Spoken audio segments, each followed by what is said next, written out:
الحمد لله waxaan faraxsanahay farxadda ilama soo koobi karo ma xaqiijin kartaa in sawirka gabadha ninka la soo qabtay ay tahay saaxiibta Xabso ha ayaga waay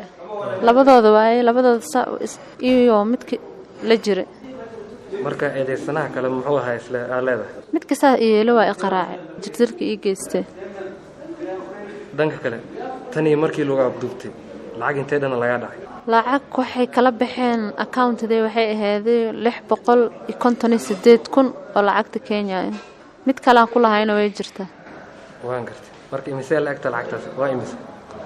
mid aan ku lahay 700,000 wax la jiro marka maxaa cadeyn aad u haysaa in saaxiibta ay ku shaqeysay cadeynta waxa waay ayada iga waday anoo shaqadayda joogo meesha i geysay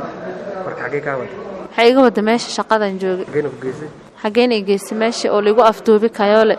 meel kayoole la dhahay marka maxaa ka jira inaad ganacsi isku darsateen ganacsi ayada ay dhahday ganacsi isku darsanayna ayada ganacsi maxay haysaa oo qaraan gaday dhig jirtay lacag isi lacagtaada waan ku soo celinay faa'iidana waan wadaagayna wiligeena faa'iido kama arkin lacagtaas ka qaaday way masaahib lacagta nus ay qaadi jirtay waxay gaartay 700,000 markii adiga lagu qabanay ama lagu abduubanay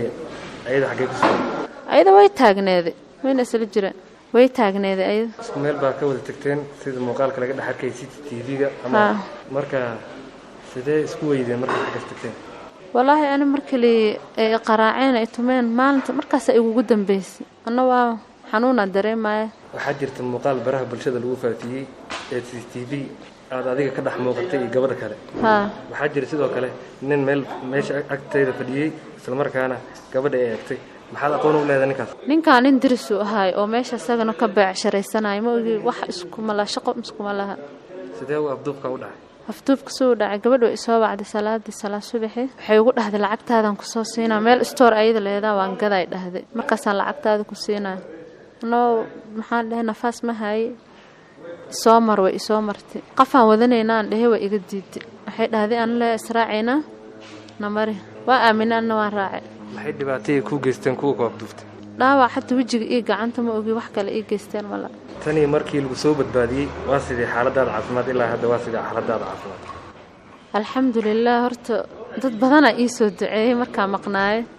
wallahi wax saas ay soo gaaray ma laha caafimaadkaygu iska fiican alxamdulillah habeenkina waan seexday walwalna ma qabi maxaa hadda ku qorshaysan hadda wallahi waxaan rabi lahayn intii cadaalad in laga hadlo oo dadkaasna dhibka aan soo mar in la mari la aqaabo ayagana marka maxay tahay baaqad u diraysa bulshada waa mahadsantiin intii ii soo duceysay dhan ajar Allah ninka siiya waxaan dhihi lahaa gabdhaha Soomaaliyeed inay is alaaliyaan saaxiib iyo waxaas dhan ay aaminin kaligooda inay ahaadaan cadawgu soo batay cadawgu badan yahay hal is alaaliyo